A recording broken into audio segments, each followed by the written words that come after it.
All right, it is time now to take a look at stories making headlines on Nigerian newspapers, and I have with me in the studio lawyer and social development advocate Jide Ologun and in-house analyst Obaniyi Akinwale. Gentlemen, good morning. Thank you for joining us on TVC Breakfast. Good morning. Welcome.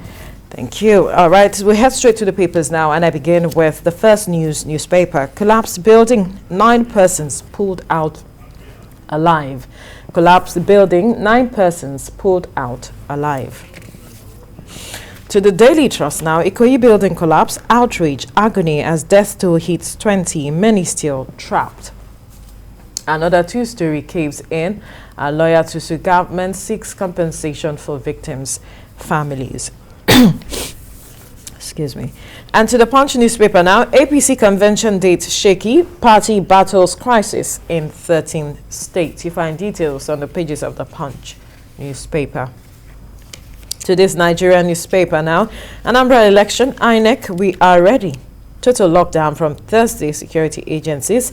Stay away, police warns troublemakers. To the national economy, 7 states to pass bill on new pension scheme. 7 states to pass bill on new pension scheme. To the Vanguard newspaper, Deputy Governor Labska differ on why 21-floor tower collapsed. Sanwo-Olu suspends Labska GM indefinitely. Death toll rises to 20 as rescue teams search for over 45 trapped victims. Owner of building arrested for prosecution. Labska, families besiege scene for loved ones. My daughter 26, a youth corps member still trapped. Father. Lagos to pay hospital bills of injured victims. Labska culpable, a lawyer is speaking there. And we have so many riders to this story. All right, to the Leadership newspaper now. Schools beef up security as bandits attack Union Abuja. Schools beef up security as bandits attack Union Abuja. To the Daily Independent, the Workers' Flee Contributory Pension Scheme. Workers' Flee Contributory Pension Scheme. To the Nigerian News Direct, infrastructure deficit. Federal government needs $1.5 trillion to fix Nigerian roads. Buhari speaking, says Nigeria will accept investors, participates in a launch of global methane pledge. All right, you find details on the pages of the Nigerian News Direct. To the Daily Times now, Justice Odili's home invasion fallout. Don't make judiciary the weeping child. Supreme Court warns other arms of government. And to the Blueprint newspaper, 6 months after Niger governor's warning, bandits abduct Union Abuja Don, 2 children, others. Surrounding schools on red alert. It's sign nation's capital unsafe. Residents. No cause for panic, police assure. Imam killed in Katsina, 23 regain freedom. And to the Guardian newspaper, Nigeria Air, federal government disburses 6.25 billion naira on consultancy advisors. To the Business Day, Dangote Cement, MTN, Airtel set to beat 2021 profit target.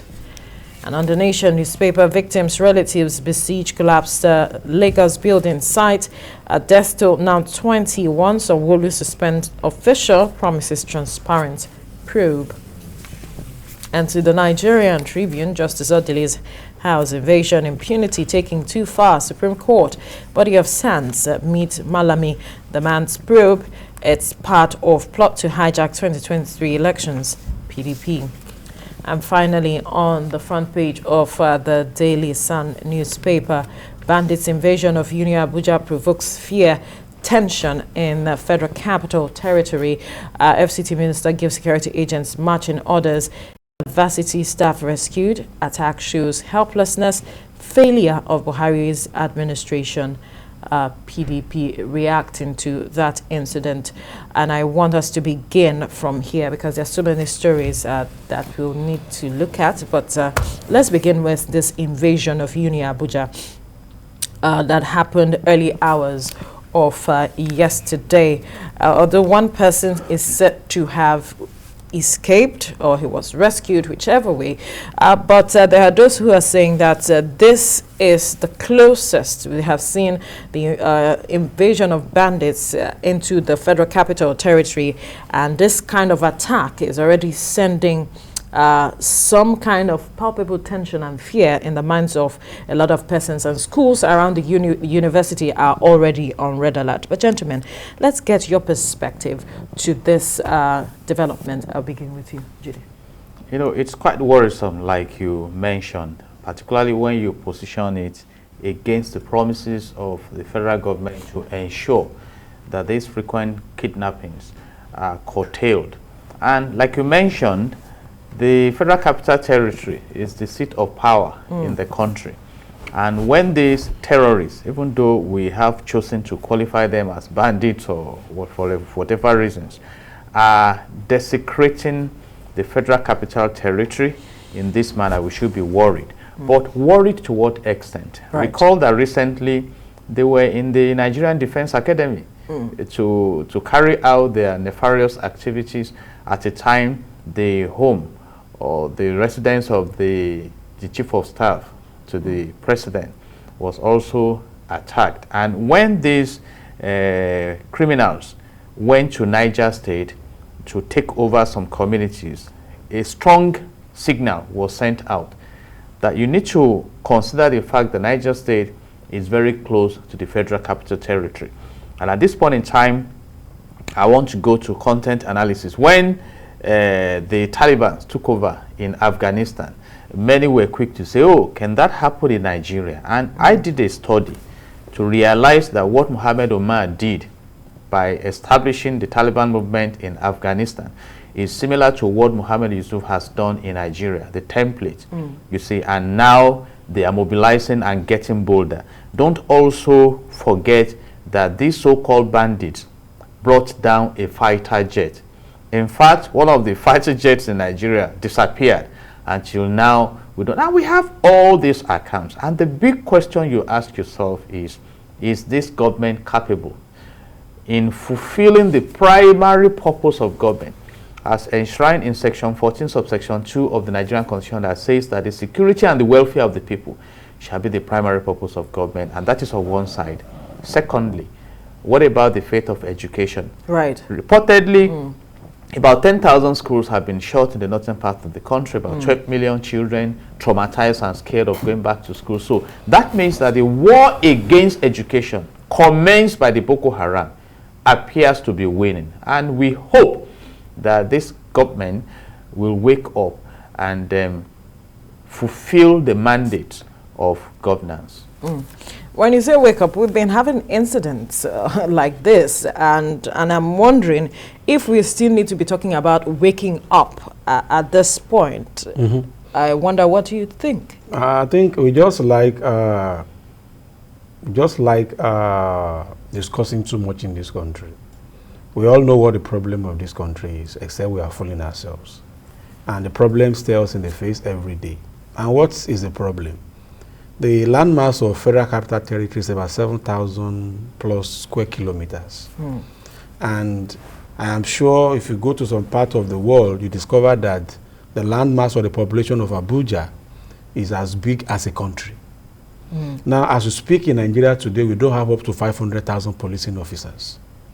We don't have up to 1 million military officers. So both our military and paramilitary officers in this country of about 200 million is not up to 2 million. Now, how do you want to police the landmass of this magnitude?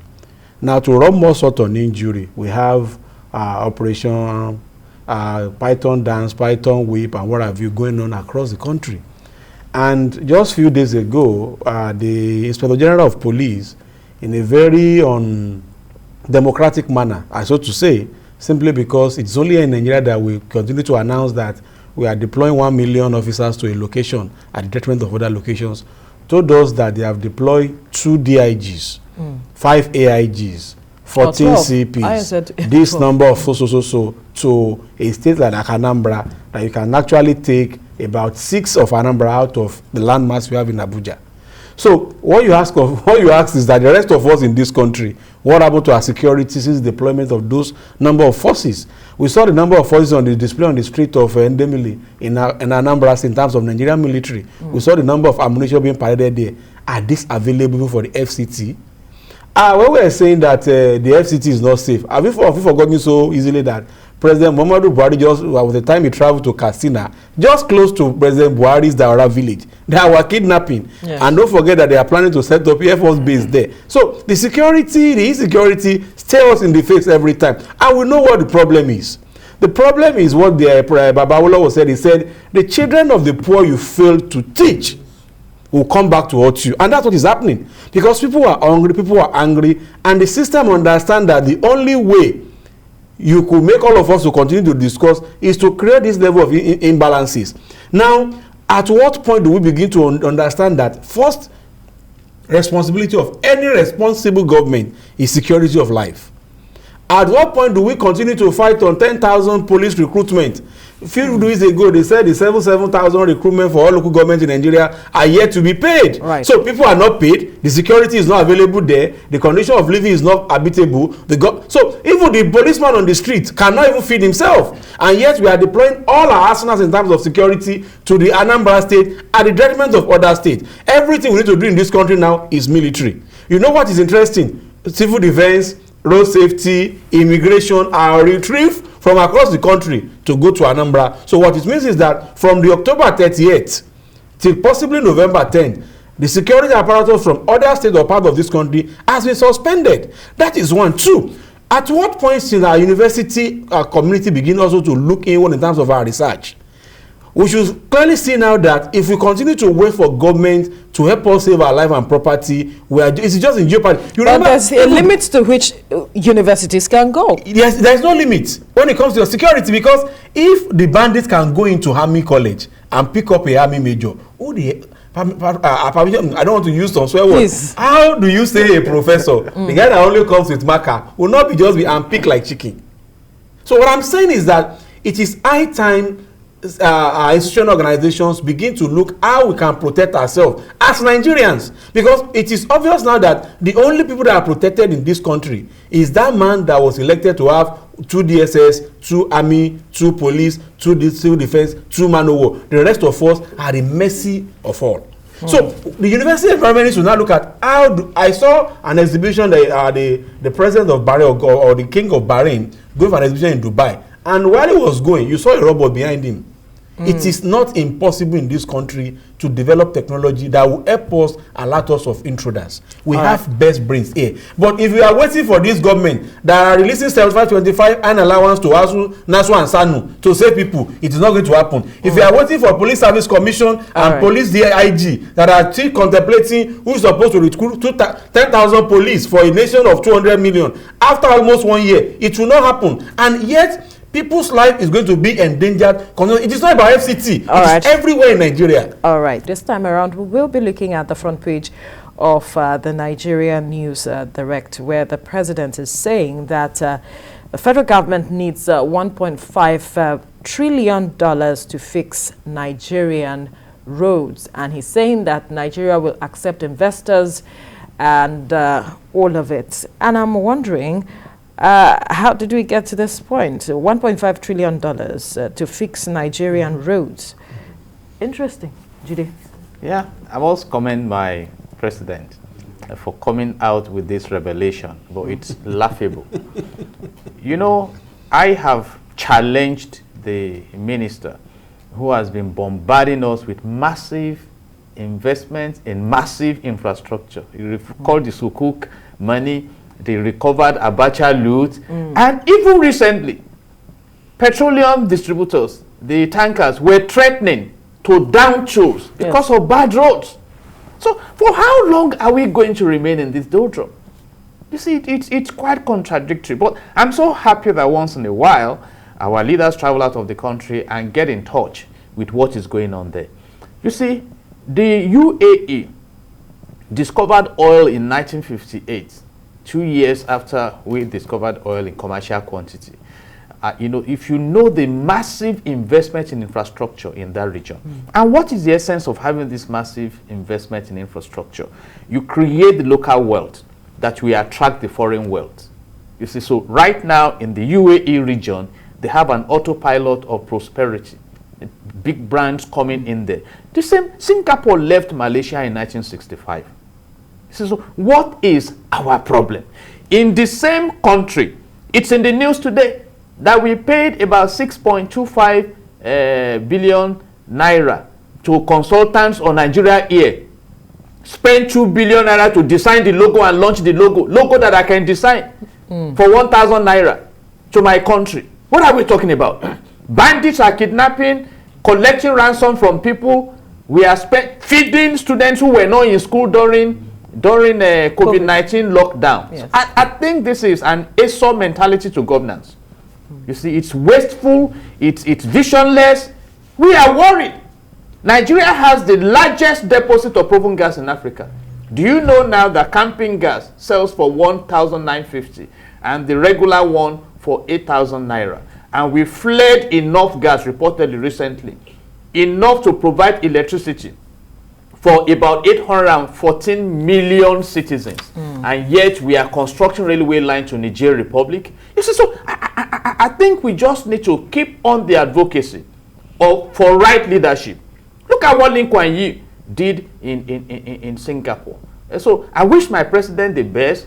And again, you are seeking foreign direct investment in a country where people are wallowing in hardship, kidnappers are having the field day, there is, traumatic insecurity. I mean, let's face the reality. Or do they think that there's what you call your economic environment in public relations? So even if I'm going to invest in a nation, I need to profile that nation. So I will now bring my investment. And finally, do you know that Ghana, that we sent away from Nigeria at a time, in 2020, the first quarter, attracted the highest foreign direct investment to that region. Toyota is there. You don't need to go and beg people to go and invest in your region if you are wise in how you manage yourself in your region. The government, one would expect, will understand that the enabling environment for businesses to thrive and for foreign direct investment. Do they know that there is something called enabling environment? Somebody is telling us now that the money meant for the 774 one would expect that they know that they are not being released because of bank processes. What kind of a nation are we? I mean, we are disturbed. We are traumatized by all this, particularly when we go to the global community to express our follies. I'm not proud of all this. Right. So I wish you the best. Raise the whatever trillion dollars, fix the roads. Will anybody be hurt if there is electricity in Nigeria? Has God done any wrong by giving us abundant oil in this nation? Who is in charge of the petroleum resources? So many questions begging answers. Let's wake up again, because waking up can apply to someone sleeping for pleasure or somebody slumbering, somebody in deep comatose nature. It's embarrassing where Nigeria is today. We do not deserve it. Well, Obaniyi, one would expect that we have borrowed so much monies to say that we are addressing issues of infrastructure deficit. We have, had, the investments here and there once in a while. We've seen, like you mentioned, the sukuk and all of it. Yet we still have as much in deficit. This is where I have an issue with some of my PDP friends, Ajala, Otoba Ajala, and a few of them. Either you like it or not, areas like this, I always like to have my brother Oyemi Ashaolu around. Says kekere lati pe konroko to ba dagba ipa okinka. I know my mom will understand better, but I will try to break it down. Please. So you have an iroko tree. You ensure that from growth, at least from when the iroko sprout from the ground, you cut the roots so that it doesn't become a bigger tree. Now, when the iroko now grows up, if you now want to fell it, is either you go and sacrifice to the gods to ensure that I want to bring this thing that has become an albatross down. So what we are saying today is that our iroko did not start today. There was what they call Gulf of Guinea when oil fall about $12 billion. Where is the money today? What do we use it for? There is somebody that came to us in 2003 or thereabout and said privatization of power system. It was changed from NEPA to PHCN. People were laid off. We know that investors will come. Where are we today? Somebody came again to sell it to what they call EDC today. Today, the EDC that are private entities are still being funded by government. Years ago, somebody collected $16 billion for power projects. Till now, we are still using candlelight to light our streets. And I'm telling you, this area of people will come in 2023. And the rest of us that are shouting insecurity will still carry card and follow them. That is why I said our problem is not the leaders. The problem has to do with the followership. Because I have a grain of rice and beans on my table today, I will forget the suffering of tomorrow. And somebody was talking to me a few days ago. He said, the Europeans have studied something about us, especially Nigerians. They know that our what we call is a elastic limit in physics is very, very small. You see, today now, the issue is Abuja insecurity. The country is not safe. The country is not safe. I bet with you, in the next 2-3 days, that one is gone forever. So we have a way of saying, when they push us more, okay, it is out of God, let us leave it. It is until that moment we begin to call ourselves, not our leaders, accountable. Like it or not, this current APC government is far better in terms of infrastructure than PDP.